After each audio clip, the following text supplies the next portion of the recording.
Aveva pantaloni e slip calati, ha tentato di avvicinarmi e bloccarmi dichiarando apertamente di volere una partner per concludere l'atto.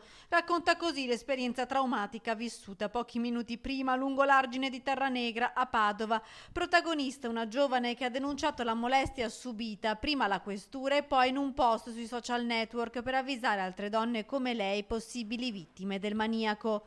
La ragazza, giovedì in pieno giorno, mentre correva in bici, è stata avvicinata da un uomo che stava compiendo gesti di autoerotismo e che la voleva molestare. Essendo in bici è riuscita ad allontanarsi e ad allertare subito il 113. La giovane, prima di essere nuovamente avvicinata dal maniaco, ha fatto allontanare anche altre due donne che stavano facendo jogging, mentre l'uomo è fuggito alla vista del telefonino con il numero di emergenza.